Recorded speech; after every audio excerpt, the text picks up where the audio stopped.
بسم الله الرحمن الرحيم. مقال اليوم عن مصداقية قناة العربية، اللي أنا لاحظت أن في الدول المتقدمة عندما تحدث القضايا الجسام اللي يمكن من أكبرها الحروب، أول ما يقدموا العقل، الحكمة، الموضوعية، الصدق، دائما بهالشكل، لأنه القضية لا تحتمل غير ذلك. إحنا عندنا بالمنطقة عادة العكس، أول ما تبدي الأحداث الجسام، إشكال كبير، حرب وغيره، تقيب كل هالأمور. لا يطلب من الإنسان العاقل أن يتكلم، يقولوا لا أنت خطابك لا حاجة له الآن، إحنا نحتاج إلى شخص مدقدق يحرك العواطف، يحرض، يؤجج، يخفي الحقيقة. مهم جدا أن تخفي الحقيقة. إذا شفت هزيمة ما تقول هزيمة، لازم تقول هذا نصر مجلل بالقار، وهكذا. وهذه مشكلة بحق بالإعلام العربي. أنا كتبت هذا المقال لأشهد بالعكس من ذلك بقناة العربية، شاركت معهم كثيرا. دائما عندما تحدث أحداث جسام تجد كثير من الموضوعية، من العقلانية، من الحكمة، ولربما الصديق المهني ممدوح المهيني اللي يدير العربية دائما يحرص على هذا الأمر. ودائما، وهذه قضية هامة، نجد أنه دائما في رأي ورأي آخر على طاولة الحوار. ما جلست بطاولة حوار من مثلا 2 أو 4 وكانوا كلهم يوجهوا الرأي العام باتجاه واحد. دائما تجد 2 يمثلوا شيء يمكن قريب من توجه العربية، بس في 2 يمثلوا رأي آخر بيختلف 180 درجة. بل أدعي في بعض الأحيان إذا ممثلي الرأي الآخر ما كانوا بالقوة المطلوبة، نجد أن حتى المحاور أو المذيع هو يتخذ ذلك الموقف، تشوفه هو يتخذ موقف مخالف تماما لموقف قناة العربية. لماذا أقول هذا الكلام؟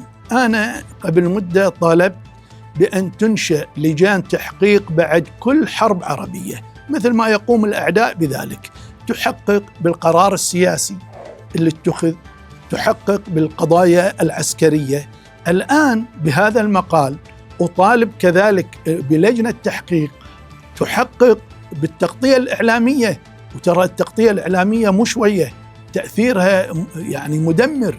أذكر بال67 عندما ضرب الطيران والمطارات المصرية بساعتين 3، لولا أنه قام المذيع الأشهر آنذاك أحمد سعيد بادعاء كاذب قال فيه أنه والله الطائرات الإسرائيلية قد أسقطت وطائراتنا الآن فوق تل أبيب، لولا ذلك الكلام الخاطئ وغير الصادق لما دخلت لا سوريا ولا الأردن الحرب. سوريا والأردن دخلوا الحرب اعتقادا وتصديقا منهم لذلك الخطاب. لو كان في خطاب صادق كان نأوا بأنفسهم عن الدخول، لأن راح يعرفوا أن مصر خرجت من الحرب، وبالتالي هم لا قدرة لهم على مواجهة العدو الإسرائيلي. هذا الأمر كذلك انعاد وتكرر بال91 بالهزيمة المجلجلة لصدام، بعد أن زيف الحقائق وسماها أم المعارك الخالدة وغيرها على يد بدال أحمد سعيد هالمرة محمد سعيد الصحاف. هذا الأمر اللي سهل عملية النكسة والهزيمة الكبرى الأخرى في أم الحواسم بال2003 اللي أصبحت أقرب للأضحوكة. محمد سعيد الصحاف يتكلم عن العلوج والقضاء عليهم وقتلهم لآخر نفس منهم، والدبابات الأمريكية كانت بخلف الصورة. بالتالي قناة العربية في مسارها أنا أعتقد أنه هو المسار الصحيح اللي يفترض أن يلجأ له. ولربما ضربت المثال في نهاية المقال بشخصية سياسية لبنانية بعد 2 أسبوع من حرب غزة يخرج علينا ويخاطب الشاشة يقول احسبوها علي، الجيش الإسرائيلي طحن وانتهى في غزة، وبالتالي أطلب من مئات الآلاف من اللاجئين الفلسطينيين في لبنان، وحسب قوله أغلبهم قدموا من الجليل الأعلى، بكرة تأخذوا شنطكم وتعبروا الحدود اللبنانية إلى فلسطين، ترجعوا إلى مزارعكم وبيوتكم وغيره. تصور كم الخداع والتضليل. هذه الشخصية السياسية الإعلامية إلى هاللحظة تطلع وتتكلم، ولا يرف لها جفن في كم الخداع والكذب اللي قالته واللي غيرت به الحقائق بمقدار 180 درجة. شكرا.